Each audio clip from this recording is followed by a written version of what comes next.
quarto painel, o assunto educação. O empreendedorismo se aprende na escola? Eu chamo para mediar esse painel a jornalista Carolina Ercolim, que todos os dias está no ar na Jovem Pan com o programa Morning Show às 10 horas da manhã. Por favor, Carol.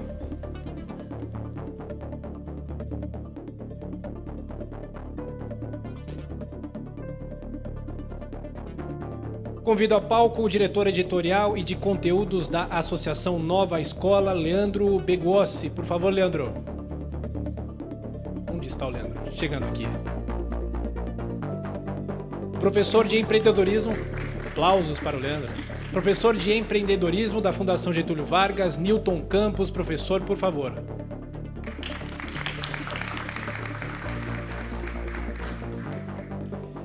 O investidor anjo em EdTechs, Eduardo Wurzmann. Por favor, Eduardo.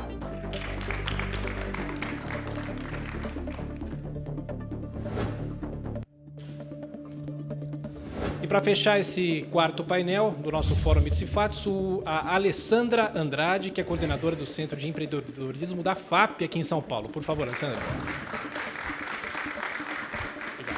Bom painel a todos, as perguntas estão abertas, é só enviá-las por escrito para Carolina Ercolim. Bom trabalho a todos.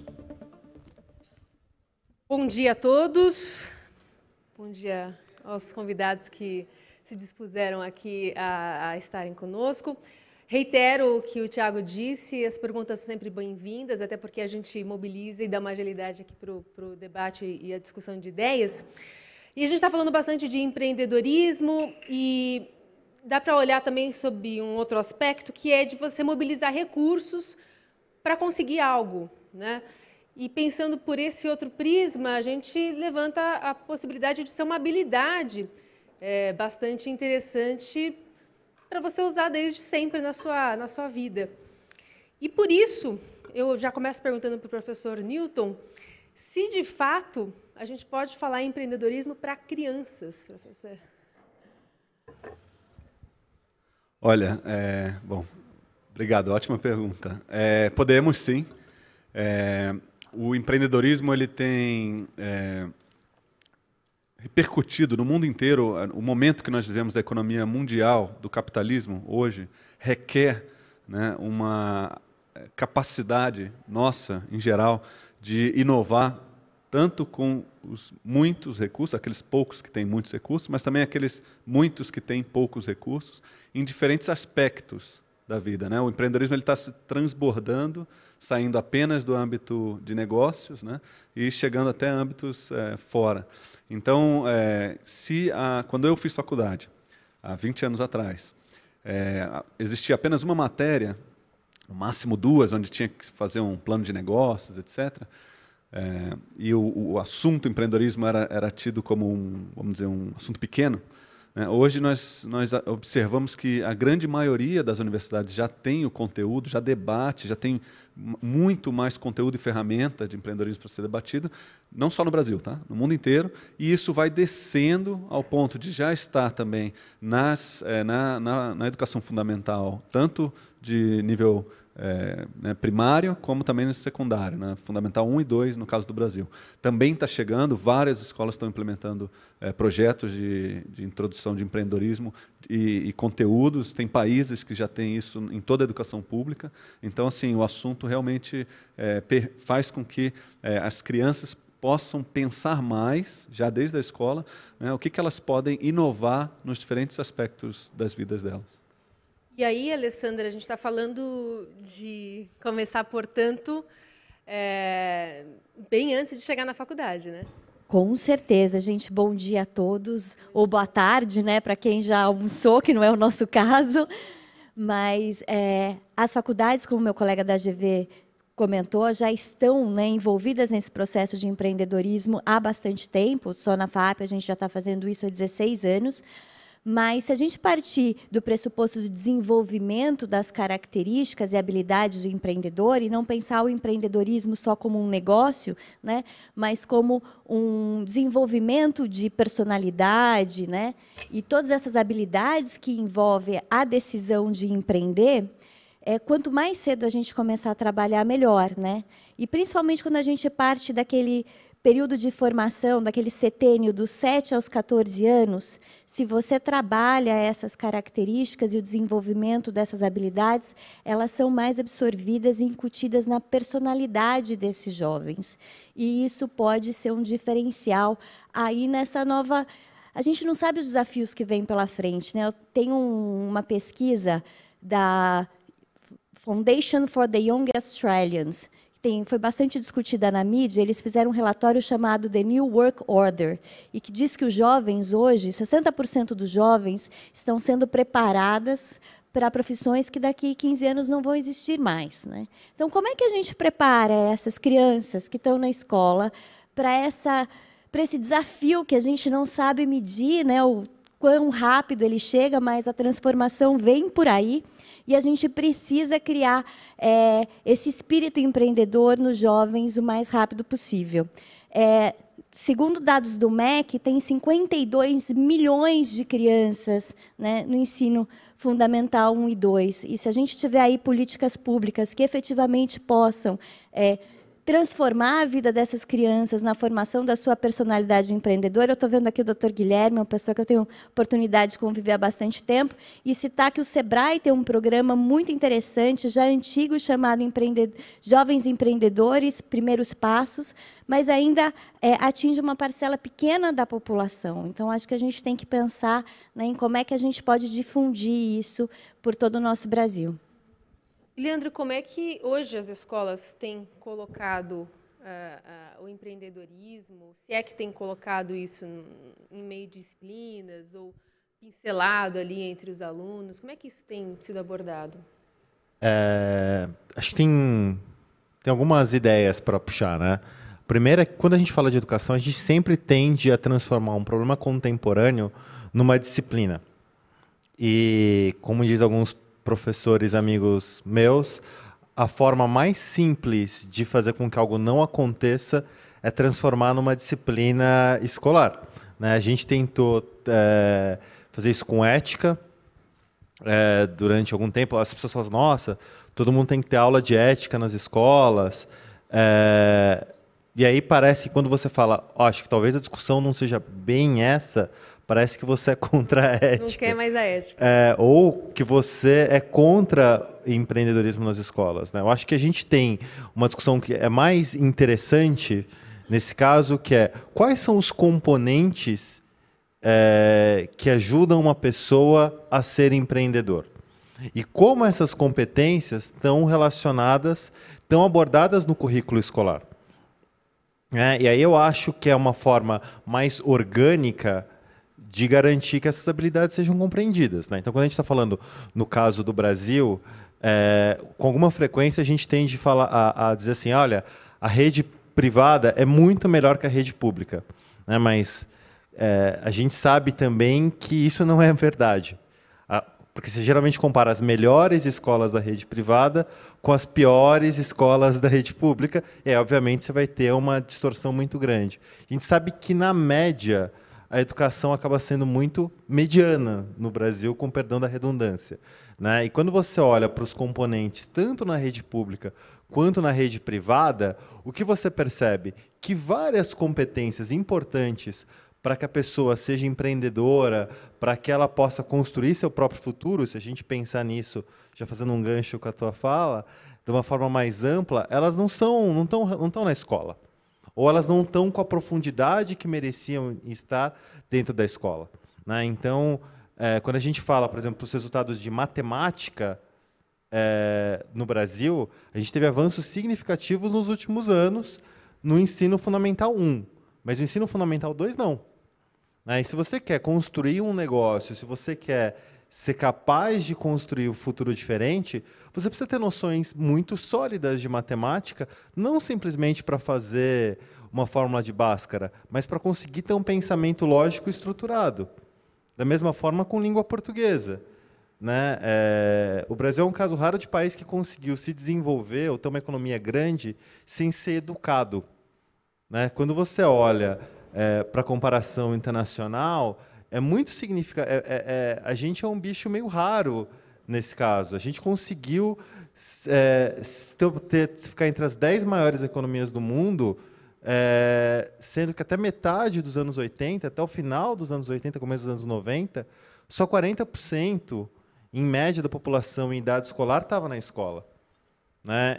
Eu acho que isso se reflete na forma como a gente construiu tanto a escola pública quanto a escola privada. Né? Eu acho ótimo que, quando a gente fala de empreendedorismo, ele também faz com que a gente discuta uma série de questões mais a fundo, né? E olhe para o currículo de uma forma mais poderosa. E, nesse sentido, a gente vai ter em breve a Base Nacional Comum Curricular, que é uma política pública muito importante e é uma ótima oportunidade da gente fazer essas discussões com mais a fundo e com mais propriedade. E ainda, por exemplo, a gente está discutindo na base se vai entrar ensino religioso ou não como disciplina, né? Que acaba entrando nisso que você falou, da dificuldade de usar alguma coisa transversal, que você pincele em algumas disciplinas e você consiga unir conhecimentos, fazer com que a pessoa raciocine mesmo aquilo, né? A pessoa vai como um raciocínio. Muito interessante. Recentemente você teve uma série de audiências públicas sobre a Base Nacional Comum, e a gente esperava que as discussões, né, e ali na Nova Escola e na Fundação, a gente sempre fala, bem, as pessoas vão participar e vão querer discutir, olha, o que a gente tem que estar ensinando em português, o que poderia ser ensinado em matemática, pô, isso faz todo sentido ser discutido em geografia. E aí você ia para as audiências públicas, a discussão era sobre qualquer coisa menos educação, né? Então, acho que em vários casos, quando a gente está falando de educação pública, a gente usa a educação como cavalo de batalha e não discute a educação em si. Esse é um obstáculo significativo. Verdade. Bom, e aí nós temos também as pessoas, os investidores anjo, que estão tentando ali colocar um pouco de olhar, um pouquinho mais de investimento em quem está tentando olhar por esse setor com mais carinho. O que tem encontrado pela frente?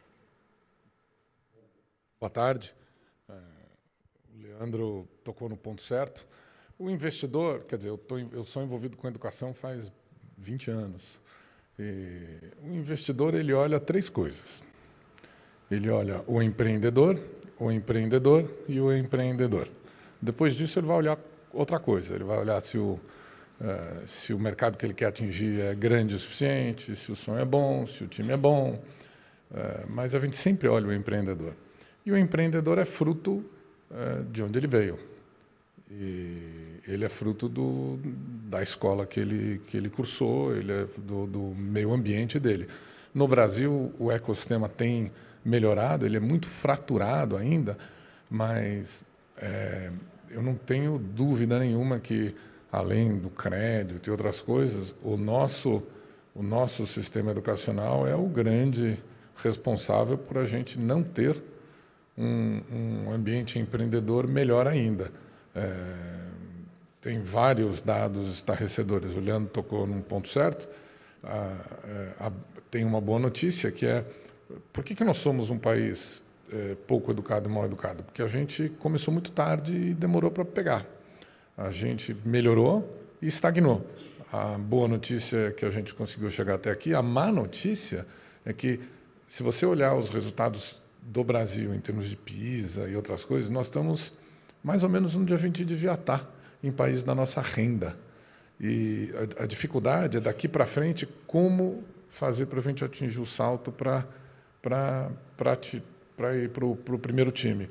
E não tem uma solução fácil, não tem uma bala de prata. Então, os empreendedores com quem a gente se depara são realmente heróis, são normalmente formados em faculdades muito boas, são uma nata. Mas, se você for olhar um empreendedor brasileiro como um todo, ele melhorou. Como é que você mede isso? O número de pessoas que ele emprega, se ele emprega capital, se a atividade que ele faz é transformadora ou não. Há 20 anos atrás ou 30 anos atrás, a fotografia era mais ou menos assim. Se você olhasse, ele empregava pouco, ele era pouco escolarizado, era uma atividade não transformadora, ou seja, ele era um dogueiro. Né? E o que faz o empreendedorismo ser diferente é alguém que vai ter uma boa ideia, vai ter capital, acesso a capital, vai ter acesso a empregar gente bacana e vai transformar alguma atividade. A gente tem feito melhorias, só que somos devedores, mas o que a gente olha sempre é o empreendedor. Então, são poucos, e os poucos que chegam são bem preparados? Sim. Newton, você também tem contato com investidores. O que eles, somente de fora do país, e eles têm uma comparação com o que acontece lá fora, bem viva ali. O que eles falam dos nossos empreendedores? Olha, lá na FGV, eu cuido do Centro de Estudos de Private Equity, Venture Capital e Capital Empreendedor. Então, entram todas as formas de financiamento do empreendedor. Por que eu estou falando isso? Porque eu tenho a oportunidade de encontrar investidores regularmente, né? Tanto investidor anjo, como de Venture Capital, como de Search Funds, etc., crowdfunding, etc. E uma das coisas que chama a atenção dos estrangeiros, né, que vêm investir no Brasil é justamente a falta de preparação formal, né, da educação formal dos empreendedores brasileiros. É verdade que existe uma elite que estudou nos melhores colégios, tanto no Brasil como no exterior, mas ainda é uma quantidade muito pequena, né? Se nós pensarmos, por exemplo, que países como Índia ou China enviam centenas de cidadãos para fazer MBA nas melhores escolas do mundo, todo ano, né? E o Brasil envia certamente algo ou abaixo de 100 ou próximo a 100 apenas, né? Nós notamos a diferença grande também, inclusive na educação de elite.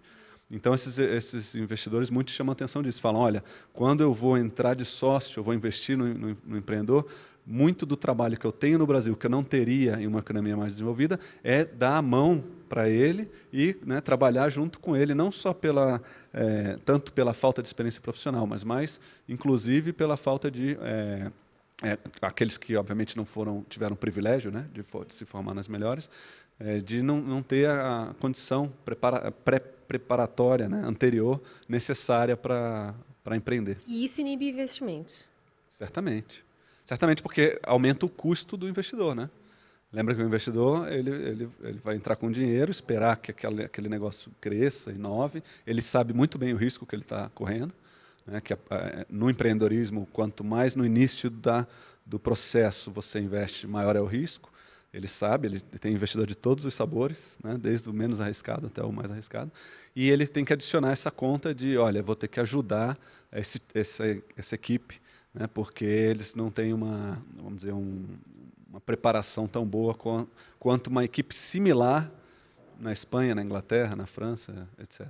Então, ele tem que adicionar esse custo aí não diria de formação, né, de ensino, mas de acompanhamento, vamos dizer assim. E os professores estão preparados para dar essa munição e esse respaldo para essa nova geração que a gente espera que seja mais preparada que essa que está chegando ou que está no mercado? Carol, eu acho que a gente precisa se preparar e preparar todos os professores. Semana passada, tive a oportunidade de participar de um simpósio para formação de educadores na área de empreendedorismo da Babson. E a nossa discussão ficou muito em como a gente pode realmente iniciar esse processo de educação empreendedora com as crianças mais novas. E uma coisa que nos chamou muito a atenção e que talvez seja interessante a gente discutir aqui é o quanto o nosso sistema educacional, né, não faz com que os jovens se exponham ao risco, né? E uma das coisas que é muito importante para o empreendedor é saber trabalhar com riscos, né? A gente tem provas, né? Ou você vai bem, ou você vai mal, né? Que já faz com que você transforme aquele não sucesso num fracasso. E na vida do empreendedor e no desenvolvimento dessas competências, o quanto é importante, né, ele aprender com os pequenos fracassos, reiterar e começar a fazer disso uma construção. Então, essa importância, né, da gente aprender, ensinar e talvez colocar isso nas nossas disciplinas e de uma forma onde o aluno possa, né, experimentar, possa se arriscar e ele seja premiado por isso, né? Porque o que acontece é que quem se arrisca e não vai bem, normalmente é punido, né? Isso é uma coisa até cultural da nossa sociedade. Então, como é que a gente pode, né, através de pequenos atos, né, fomentar que esse jovem arrisque mais, saiba lidar o que a gente chama de affordable loss, né? O que a gente está disposto a perder nesse processo, o que eu posso arriscar? E começar a criar uma cultura onde efetivamente os jovens experimentem, continuem sendo criativos, porque conforme eles vão passando pelo processo educacional, a gente vai minando a criatividade deles, né? Enlatando eles, colocando em quadradinhos. Como é que a gente faz para que isso não aconteça? Mas isso mais ainda no ensino superior. Eu acho que de todas as formas. Eu acho que o ensino, se a gente olhar as fotos, né, das classes, você vê que pouco mudou nos últimos séculos, né? Então, como é que a gente pode transformar todos esses espaços, tanto na universidade, onde a gente tem um pouco até mais de liberdade, principalmente quando, no meu caso, eu coordeno um centro de empreendedorismo, onde a gente faz algumas atividades que são extracurriculares, então você tem uma liberdade maior de criar, de expor, né? Mas até a política educacional ingessa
passou por todas aquelas fases, sofreu, etc., e conseguiu chegar no pote de ouro no fim do arco-íris.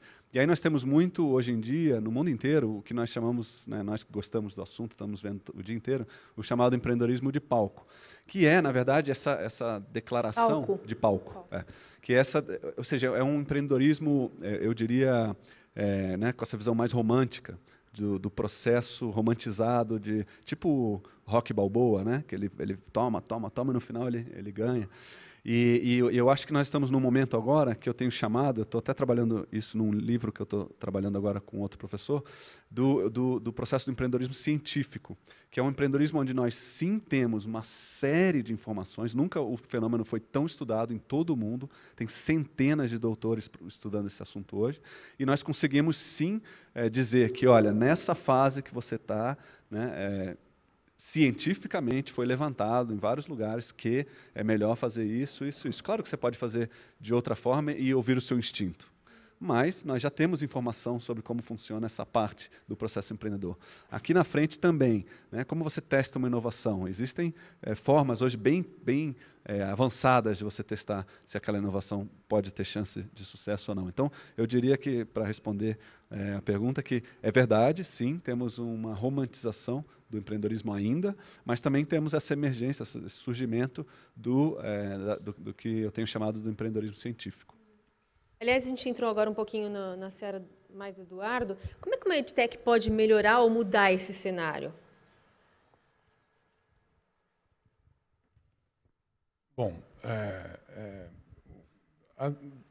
primeiro procurando organizações que ajudam o empreendedorismo, o Sebrae é uma delas, a Endeavor é uma delas, tem várias aceleradoras, tem várias pessoas que militam na área de educação. Aliás, eu queria até introduzir o que é uma EdTech, para quem talvez não esteja familiarizado. A EdTech nada mais é do que uma startup voltada ao mercado de educação.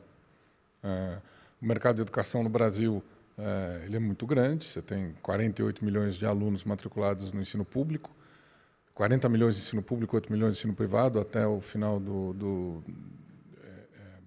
ensino médio, depois você tem 8 milhões no ensino superior, e aí você tem cursos livres, cursos de educação profissionalizante. E as EdTechs, elas atendem mercados diferentes. Elas tentam se aproximar não só de organizações de pessoas que possam ajudá-las a quebrar barreiras, a entender como vender para o setor público ou como escalar um negócio. Não é só dinheiro, não é só buscar funding, mas como viabilizar canais de atendimentos, como olhar experiências no exterior. E nisso eu te diria que a gente ainda está para trás. De vez em quando a gente tem muito produto jabuticaba, né? Por quê? Talvez o tamanho do nosso país seja uma bênção, é o que chamam um blessing in disguise, né? Não seja bem uma bênção. Nós temos 200 milhões de habitantes, então a gente acha que qualquer coisa que a gente fizer para cá vai funcionar e a gente não olha o que acontece fora. Tem muita coisa acontecendo fora. As EdTechs em outros lugares do mundo, Estados Unidos principalmente, Israel, tem outros lugares, criam muita coisa, já experimentaram muita coisa, tem mais facilidade a crédito, mas alguns problemas são muito parecidos. Por exemplo, como vender para o setor público. E não é só por corrupção, normalmente não é caso de corrupção, é porque vender para o setor público é um pântano. É uma corrida maluca que é muito difícil você conseguir vencer, porque o setor público ele é menos afeito a mudanças, a adoção de tecnologias. Mencionamos aqui a questão da dificuldade de você penetrar no setor público, várias instâncias de governança, mas é onde, francamente, eu acho que a gente tem que focar, porque é onde vai fazer a diferença.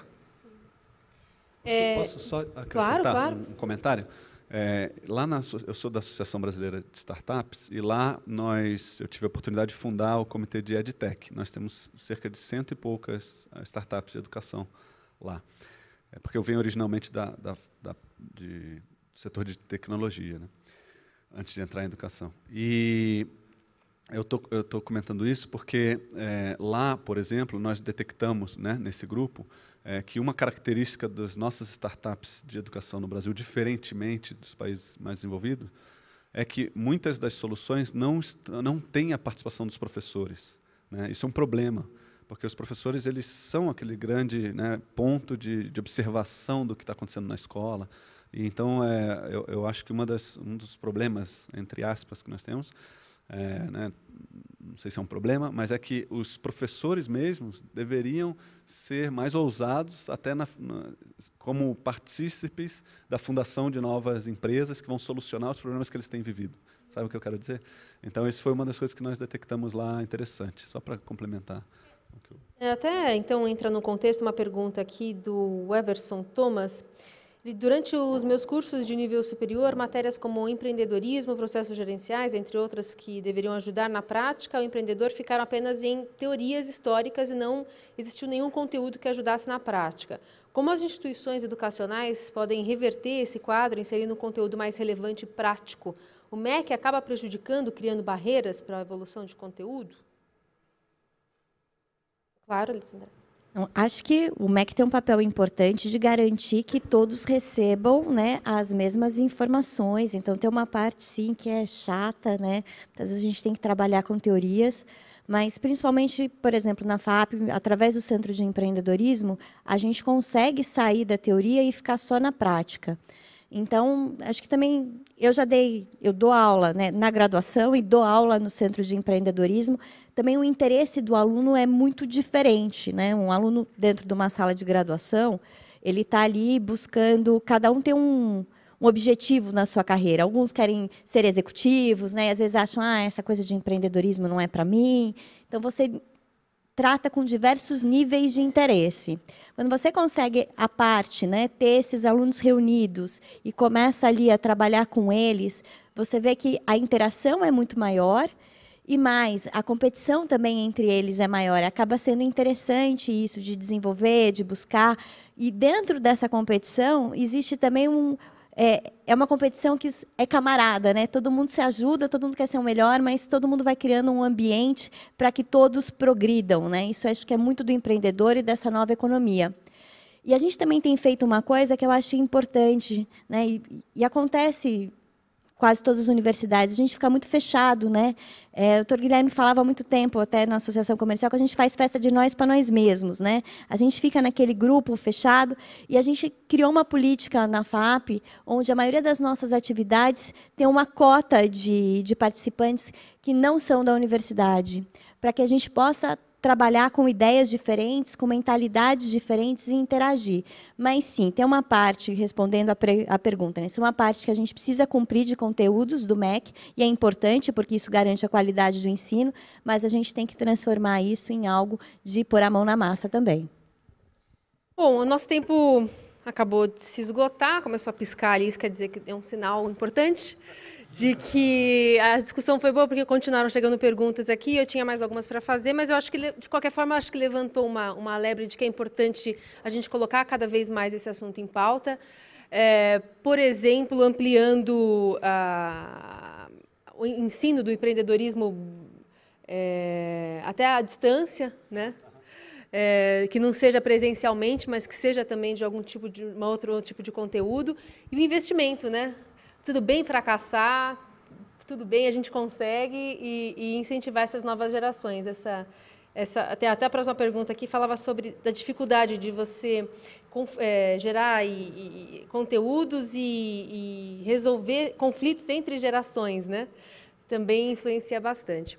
Mas agradeço muito a participação de vocês aqui e encerramos, portanto, esse quarto painel do Fórum de Empreendedorismo da Jovem Pan.